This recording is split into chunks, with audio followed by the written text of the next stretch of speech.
Y eso son instrucciones de él, que no es migración. Dijo, vamos a auditar el plan de regularización. Hicieron la auditoría, porque no la han publicado nunca.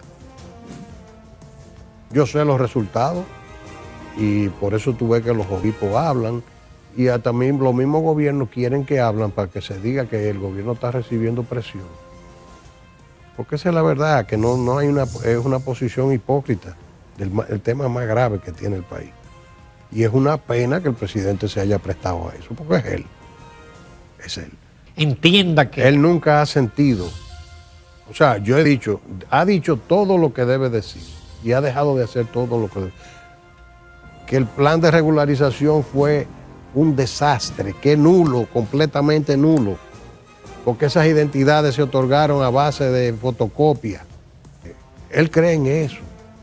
Yo tengo un video de él diciendo que esa ley hay que modificarla, porque eso de que el trabajador tiene que irse para Haití y después volver a entrar con visa para poderse regularizar, que tiene que regularizarse estando aquí. Señor presidente, no es eso. La ley lo que dice es que él nunca debió entrar, ningún estado. Entonces, él no entiende esa dimensión del mundo, el presidente no la entiende, él no es abogado, economista. Y como que no se ha dado cuenta de cuál es su papel. En Propuesta Semanal, como siempre, un invitado importante. Hoy contamos con la participación del licenciado José Ricardo Taveras. Él es un destacado abogado, político, porque uno nunca deja la política, aunque no la haga de manera militante y con alto perfil. Y también fue director de migración y es de los dominicanos que le preocupa la soberanía, nuestras esencias, el futuro de la República Dominicana. Así que por eso para mí es un honor contar en esta semana con la participación de José Ricardo Taveras. Bienvenido, José Ricardo. Sí, un placer. Muchas gracias. Gracias por aceptar la invitación. Gracias a ti, Ramón, por hacerme el honor de compartir contigo y con los amigos televidentes. Siempre Exacto. Sabes que es muy grato para mí. Y la otra bienvenida son las 2 tacitas de aroma, sabor y calidad del Café Santo Domingo que nos brinda Kenia, Industrias Vanilejas. Gracias, Kenia. Y que seguro los amables clientes ya se tomaron la suya, porque esto es algo obligado de que usted se levanta. Sin café Salud. No hay vida. José Ricardo, yo me estimulé a invitarte porque recibí un trabajo tuyo muy interesante sobre Donald Trump. Y Donald Trump va a ser tema, mientras él esté en la presidencia, va a ser un tema obligado, que ha cambiado la agenda mundial. Claro. Yo me doy cuenta ahora que en el programa yo dedico más tiempo. Los programas hablar de Trump que hablar de las cuestiones nacionales, que son muy pocas. Yo quiero que tú hables de ese artículo, pero también del impacto que están teniendo las medidas, y a veces no las medidas, sino los anuncios que hace Trump o las amenazas que hace Donald Trump.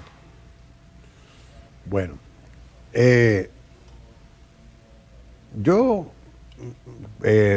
José Ortega y Gasset, yo soy orteguiano. Tiene una obra que se llama La Rebelión de las Masas. Y él escribía una compilación de trabajos que hizo en la prensa española en aquel tiempo, haciendo un análisis de quién manda. Él se hace la pregunta de quién manda. Y la conclusión que saca es que la opinión pública, al final, es la que determina el curso de la historia y de los procesos.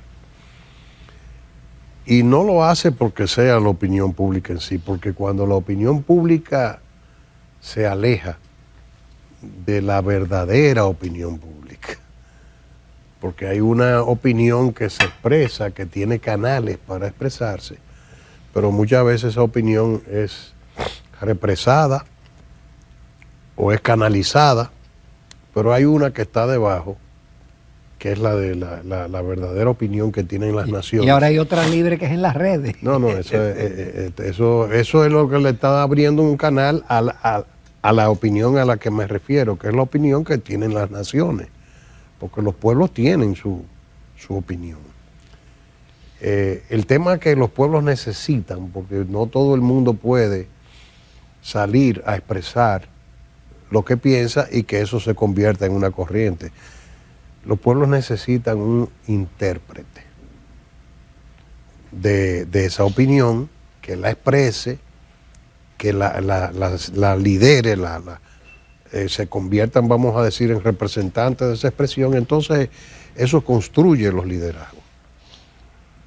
Entonces, esa es la realidad. El liderazgo de Trump, que es un liderazgo atípico, totalmente, porque nunca fue un político profesional, es un hombre que viene de la empresa, con ese mismo estilo que tú lo ves hoy, es una persona que ha sido coherente con su carácter, con su identidad personal.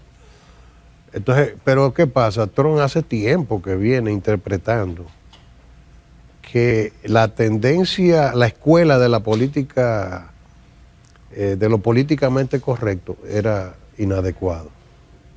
Y lo hizo desde que era un desarrollador inmobiliario en sus confrontaciones con la municipalidad de Nueva York. Porque tuvo muchísimo choque con el alcalde Ed Koch, choques frontales muy duros, y terminaron siendo buenos amigos, que fue un alcalde histórico de Nueva York, y siempre que tenía sus proyectos chocaba. Entonces, ¿qué pasa? Trump ha venido viendo qué había larvado en la opinión pública de la nación norteamericana. Lo interpretó, y sin ser una persona culta, porque no lo es, él es un bon vivant, ahora es inteligente. Brillante. Y además tiene carácter y un carácter arriesgado, lanzado, que no es una persona que está allí, que tiene carácter, pero lo tiene dormido o no lo deja ver. No. Y cuando tiene una posición, la expresa. Entonces, Trump interpretó a la nación norteamericana y empezó a confrontar el establishment, porque los grupos de interés también, porque eso es parte de la política. Tú vas a estar o de un lado o del otro. La política en el mundo ahora mismo va en una dirección central, tiene demasiados matices, pero la dirección central es, tú estás con el globalismo y la agenda woke, o estás con las naciones. Las naciones están comenzando a despertar, a reivindicar su identidad y a confrontar el proyecto del gobierno global. El gobierno global, que no es que Naciones Unidas va a presidir el mundo, no, es que ellos están marcando las agendas de todas las naciones, incluyendo la agenda de los principios, de los valores, con la famosa agenda woke, la 2030. Que los demócratas confiaron que la mayoría del pueblo norteamericano era pro woke. Exactamente, y entonces ellos se creyeron que era Nueva York y Los Ángeles, y se olvidaron que... de ese centro conservador. Y que en el mismo Nueva York y en Los Ángeles también. Por ejemplo, en el mismo voto latino, como tú, sabiendo ellos que esto que vino ahora iba a venir, apoyaron a Trump, y en vez de decrecer el voto a favor, en el voto latino, le creció. ¿Por qué? Porque el latino que está establecido allá, legalmente, a pesar de que es el resultado de un proceso migratorio, muchas veces comenzó ilegalmente. Comenzó ilegal. Pero ahora mismo está viendo que él está siendo afectado e impactado por el caos migratorio, que es lo que Trump está enfrentando y lo que nosotros también aquí estamos padeciendo. Entonces, y que deberíamos de enfrentar y no lo estamos enfrentando. Y no lo estamos enfrentando. Eso es otro tema. Sí, eso es otro tema. Entonces, en conclusión, lo que quiero decir es, tú o eres pro Agenda 2030, LGTB, y todas esas cosas que hay en la agenda woke, o eres una persona que está en defender la identidad de tu nación, los principios, los valores. En esa dirección está y Trump ha jugado un papel importante en eso. Se está dirigiendo el mundo. Tú estás viendo ahora mismo que en Alemania hay una alarma generalizada porque ¿cómo te digo? Una tendencia que le llaman ultraconservadora, pero yo me pongo a mirar y no es tal cosa. No. Igual que han tratado de estigmatizar. Pero es como aquí, que nos acusan de racistas, de todo, xenófobos, de ultraderechistas. Por eso es lo que te digo, una cosa, la información pública canalizada recurre al estigma para tratar de acorralar. Pero hay una línea mundial ya con el tema contra la migración. No. Aquí se midió en un momento, la Gallup midió, con el tema nuestro. Y el 80% del pueblo dominicano está muy claro. Cada vez que la opinión pública canalizada recurre al estigma, se aleja de esa verdadera opinión pública. Y la gente dice, eso no es un problema. Sí es un problema y es grave. Y eso debe haber crecido, porque el problema lo que ha ido es creciendo. Eso es un alud el tema. Entonces, eso es un fenómeno mundial. Están desdibujando los liderazgos que han venido surgiendo, como el caso de Giorgia Meloni en Italia, el caso de Abascal en España, el caso de los ultraconservadores alemanes y en Francia a Marine Le Pen, que cuando tú te pones a escucharla, tienen una visión diferente a la visión que hay con el tema de la Unión Europea. Entonces dicen, son anti-europeístas. Yo creo que ese proceso de integración comercial pues es interesante. Y la moneda única también. Eso también ha jugado un papel también interesante. Y ha estabilizado el tema. Al factor monetario dejó de ser un problema en Europa. Pero una cosa es eso y otra cosa es que tú te alejes de la conciencia de que cada pueblo, cada nación tiene una identidad, tiene unos valores, tiene unos principios. Y en la medida en que tú tratas de inocularle algo que vaya contra esas esencias, tú lo estás alejando. Una cosa, esa Europa, yo no creo que ni la ultraderecha, como le llaman entre comillas, ninguno de esas personas se va a alejar de lo que se ha logrado en términos comerciales, porque la globalización, desde el punto de vista del comercio, es una cosa, y otra cosa es la gobernabilidad mundial, que es lo que se ha tratado de instaurar a través de la inoculación, como vuelvo y repito, valga la redundancia, que se ha tratado de hacer de convertir, o sea, una inversión de escala de valores en la identidad de las naciones. Y las naciones están reaccionando ¿cómo? Empoderando este tipo de liderazgo. Porque ¿quién ha dicho que la migración es mala? Yo soy una persona que está muy clara y cuando yo trabajé en el Estado, en el aparato migratorio, yo decía, no, pues no hay problema. ¿Tú quieres trabajador haitiano? Yo te lo legalizo. Ahora, tráemelo con pasaporte, con antecedentes penales y pónmelo a pagar seguridad social. Exacto.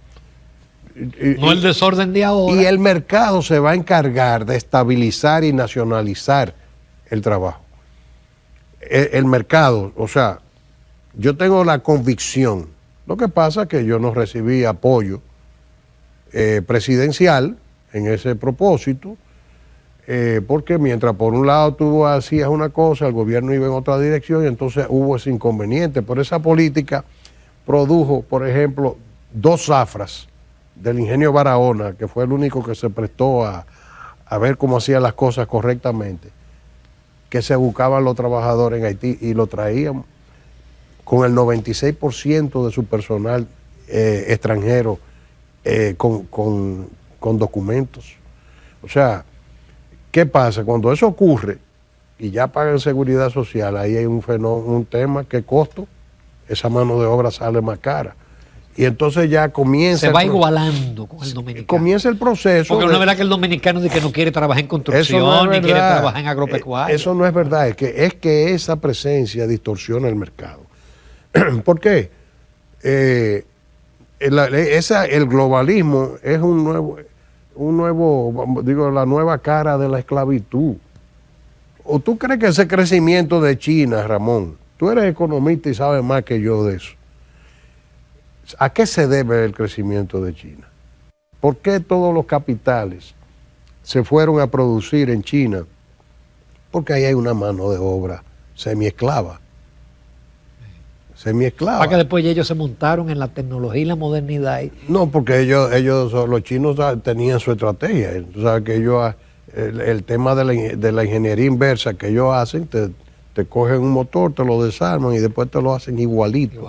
Arandela por arandela. Ahora lo hicieron con una inteligencia artificial. Lo hicieron con la inteligencia artificial y entonces no tienen control porque ellos no están sujetos a todo el aparato que Occidente ha ido armando para el respeto de la propiedad intelectual y demás.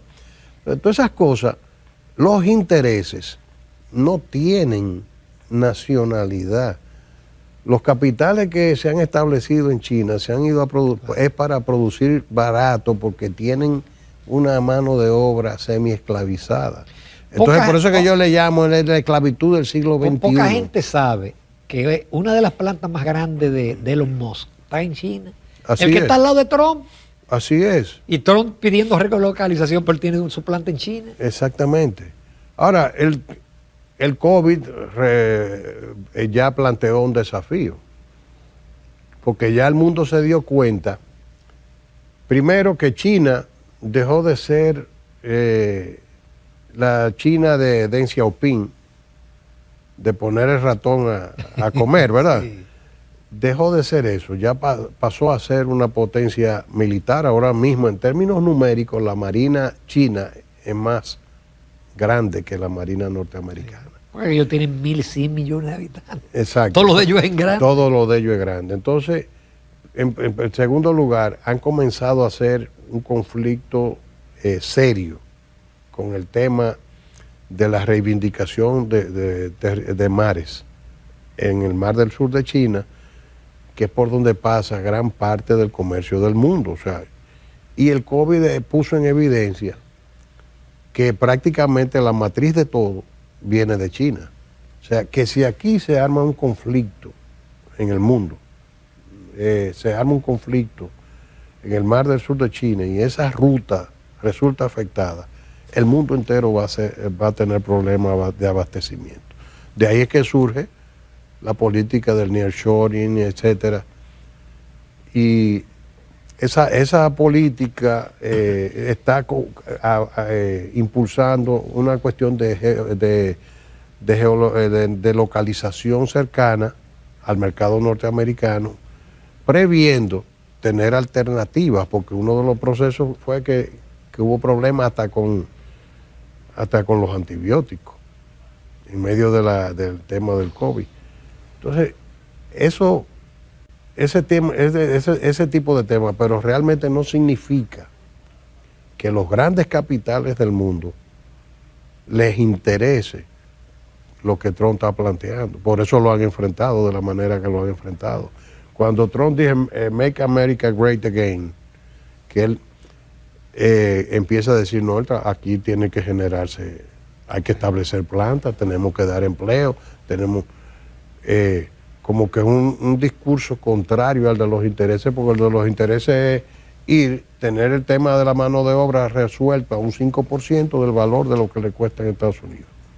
Y es verdad que produce más barato, y es verdad que China produce recursos humanos con la calificación adecuada, que ese es uno de los déficits que tenemos nosotros en América Latina, y nosotros ni se diga con el fracaso. Por eso es que el nearshoring aquí no funciona. No va a funcionar. No tenemos la mano de obra. Yo veía al presidente hace unos meses a plantear que una estrategia para que la República Dominicana pasara a producir microchips. Óyeme, ¿con qué escuela? Tenemos que importar la mano de obra que va a trabajar en eso. Bueno, tenemos ahí un núcleo básico en el ITLA, que ha ido generando un núcleo básico de personas con formación para ese tipo de cosas. Pero no es mucho lo que nos falta. Para nosotros poder competir en ese mundo es difícil. Entonces, pero aquí no hay más call center porque no hay los suficientes jóvenes que dominen el inglés. Por ejemplo. Sí. Vamos a hacer una breve pausa, sí. José Ricardo, porque esta conversación está interesante. y tenemos otras aristas y otras vertientes, y claro, el tema nacional. Volvemos en unos minutos. Continuamos con el licenciado José Ricardo Taveras, abogado, exdirector de Migración. Y habíamos abordado el tema de la globalización, el tema de Trump, pero yo quiero caer aquí en la República Dominicana, porque yo pensé que en la medida que ya vamos a recibir menos presión, porque los demócratas nos presionaban con el tema haitiano, pero Trump no nos va a presionar con el tema haitiano, porque si él está deportando a nosotros no se nos pone... Todo lo contrario. Pero sin embargo uno siente que han disminuido las deportaciones, que el discurso de Haití ya solamente es hacia afuera. Se aprovechó, sí, por razones electorales, cuando el canal, que ya no se habla más, el canal ya parece que no es importante. Ya nos lo robaron, ya nos lo dimos por hecho. Pero entonces... Nos robaron el río. El río, exacto. ¿Qué tú piensas de esa situación? Es decir, no se está desperdiciando una oportunidad de organizar la casa en términos migratorios. Que, perdón, como tú mismo dijiste, no es que vamos a sacar a todos los haitianos, lo necesitamos, como necesitan Estados Unidos, pero organizado. No, el tema global, porque el fenómeno, yo decía que es el fenómeno migratorio es el tema del siglo XXI. Por el tema que yo te hablaba, que también es la esclavitud del siglo XXI. Ese tipo de esclavitud se está usando para impactar los mercados laborales, porque eso deprime los precios de los salarios. Hemos hablado de eso otras veces y ya muchos economistas han abordado el tema en el sentido de que si tú tienes una presencia masiva de mano de obra ilegal, indocumentada, obviamente eso va en rubros que son los que generan empleos masivos. Entonces eso te impacta el salario y eso se va desplazando cada vez más a otros niveles. Entonces, esa realidad, obviamente, es una cuestión del mercado. No son los americanos los únicos responsables, ni los franceses, de que el problema haitiano esté en nuestro país. Las oligarquías de la República Dominicana están muy cómodas. Primero, con el nivel de exención que tienen, la comodidad que tienen desde 1969, 68-69, en que el doctor Balaguer creó las leyes de incentivo al desarrollo del turismo, el Infratur. Y todavía están ahí. Que en ese momento se justificaba porque era cuestión de echar a andar. Eso permanece hoy día. Y cada vez que se vencen los términos, se logra la reconducción. Entonces, esos sectores, además de gozar esos privilegios, gozan de un mercado que te está cobrando salario a nivel de 1990. Entonces, cuando tú tienes una realidad así y tú eres un sector oligárquico, tú estás en una posición muy cómoda. Y ahora se podría ver con Trump, que no son los extranjeros los únicos culpables de la presión que hay. Y tú estás viendo de qué manera te sale los constructores, que te sale un obispo, sí, de buenas a primeras, que seguro eso fue amarrado. Yo no tengo, porque yo sé cómo son las cosas. Que amarrado para que se diga de esa manera y de una forma como hasta un poco irrespetuosa y no digna de la investidura calificado de hipócritas, ¿no? De un orador de ese nivel y del área de que viene. Me dio pena verlo, pero la hipocresía real es la de ellos, incluyendo las iglesias, porque ellos no pueden confundir el deber del humanismo cristiano de socorrer al migrante en su necesidad inmediata, en cualquier situación, y otra cosa es el papel del Estado en la necesidad de ordenar los procesos. Porque el mismo Jesucristo se lo dijo, a Dios lo que es de Dios y al César lo que es de César. Además es grave tú tener 2 o 3 millones de gente que que están indocumentados y que te cometen un crimen y quedan impunes. Y tú no sabes quién es. Tú no sabes. No sabes quién es. Entonces, pero esa situación que tú ves es precisamente porque hubo un recrudecimiento de las deportaciones y eso está generando no que haya ausencia de mano de obra, porque ese no es el problema. Porque los haitianos lo llevan y en la frontera hay una puerta giratoria. Salen y por otro lado vienen. Incluso yo siempre lo he dicho, del otro lado hay ONGs que se dedican a ayudarlo, a prepararlo para que retornen. Entonces, retornan sin ninguna dificultad. Pregúntale a cualquier haitiano cuánto te costó volver.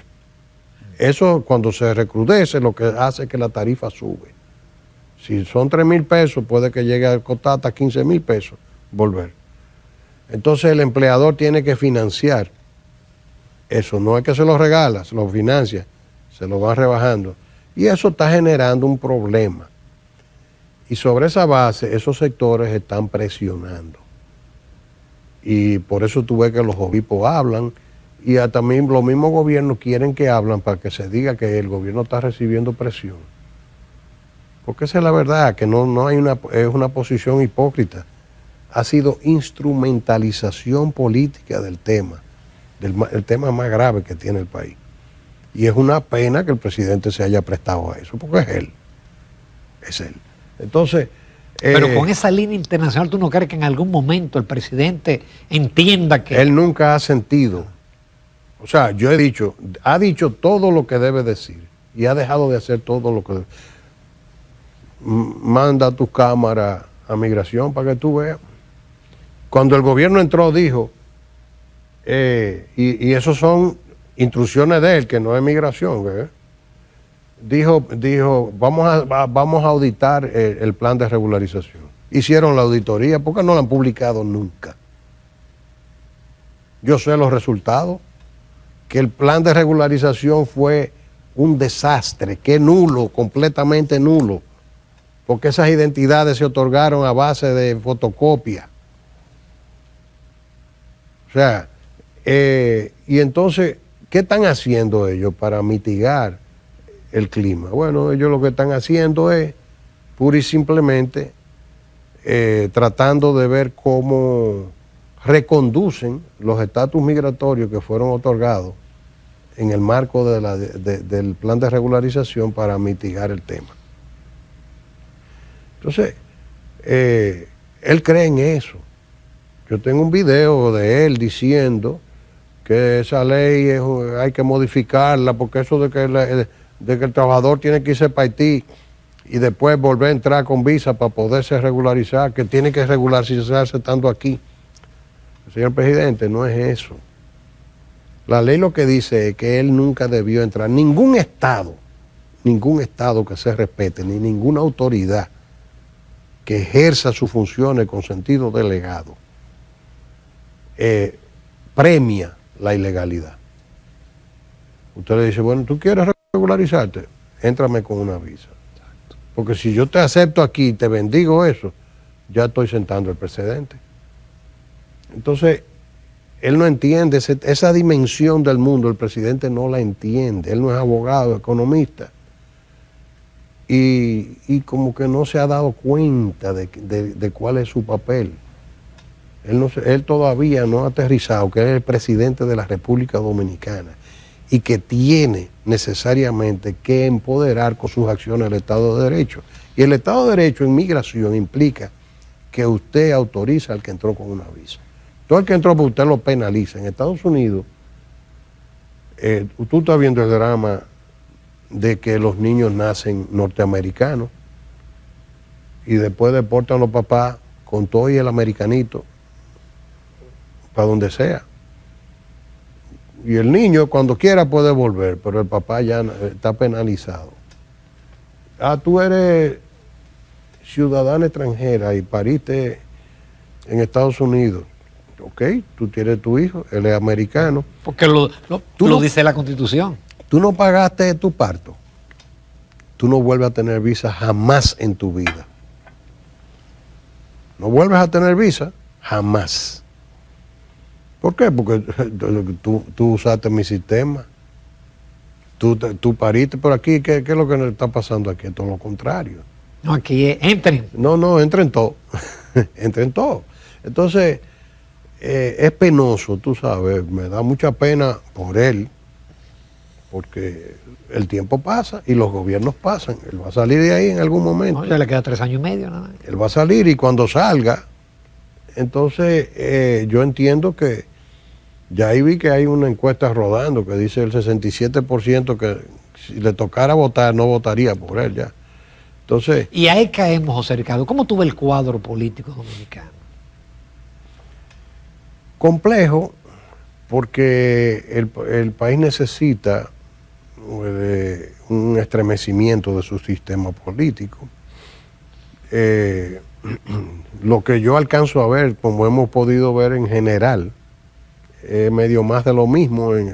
Esta gente que se vendieron como el cambio, reciclaron la palabra cambio, porque ellos son expertos. Y entonces han sido un fracaso,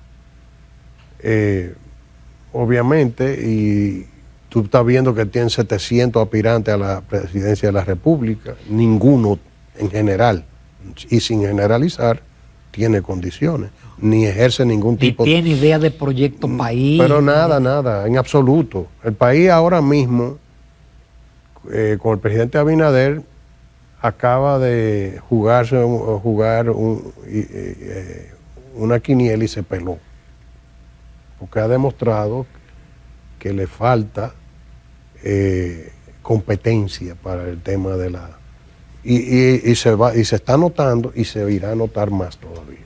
Este año ya la gente va a comenzar a ver ya el resultado de 5 años Acá, de desacierto. en ese escenario yo vi una encuesta ya que un alto porcentaje de la población ve en Leonel Fernández un ganador en el 28. Sí, fíjate qué pasa. Si el cuadro económico se va agudizando de la manera en que se ve venir, Sí.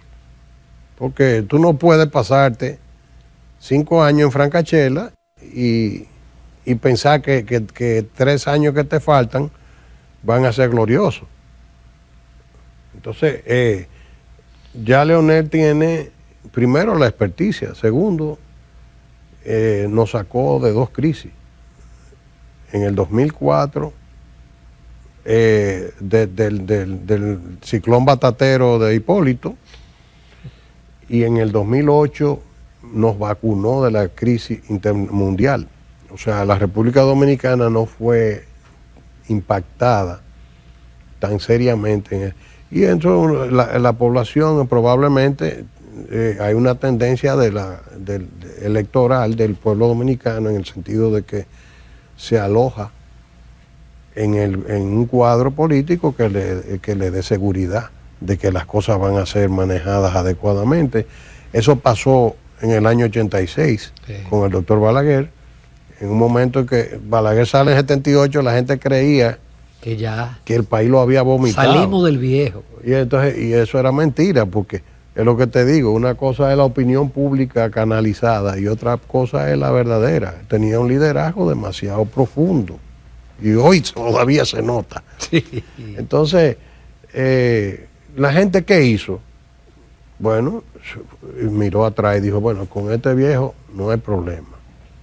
Y mira lo que realmente puede pasar, que la gente prefiera eventualmente mirar en Leonel Fernández una posibilidad de estabilidad económica, porque ese es el reto del gobierno en este momento.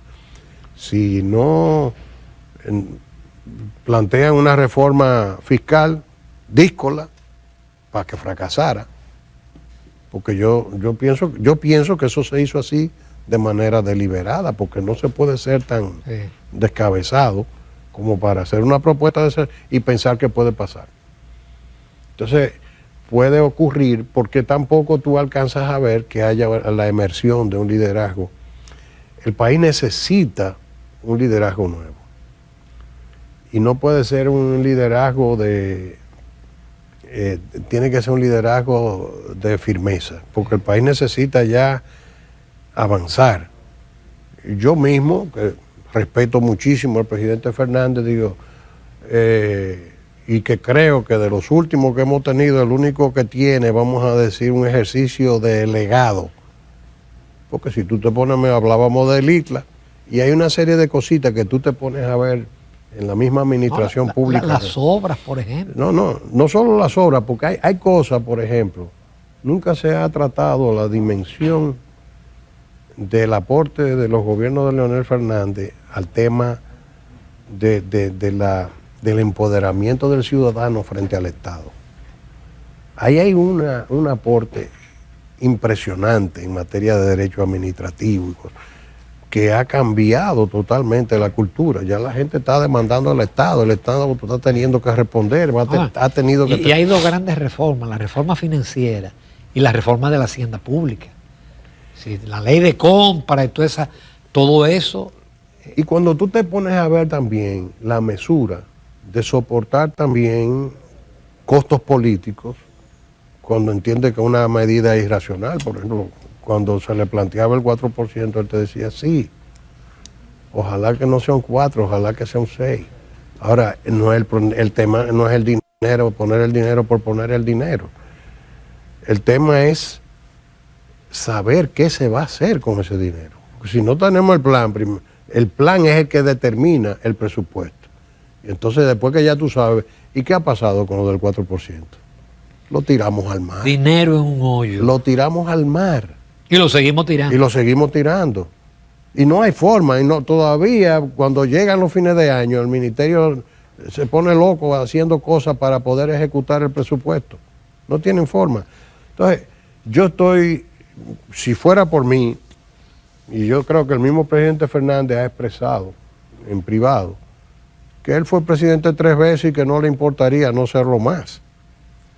Que en conclusión, si a Leonel no le hacen todo lo que le hicieron, probablemente él no estuviera interesado en eso. Pero el país requiere ir mirando. Tiene ese dispositivo ahí, ese recurso que demostró un ejercicio de poder mesurado y consciente en la administración del tema económico, pero necesita también un liderazgo, ir mirando hacia dónde va la nueva política dominicana, porque nosotros no vamos a dejar de ser impactados por el tema global, la tendencia política del mundo, que es la que está planteando Trump.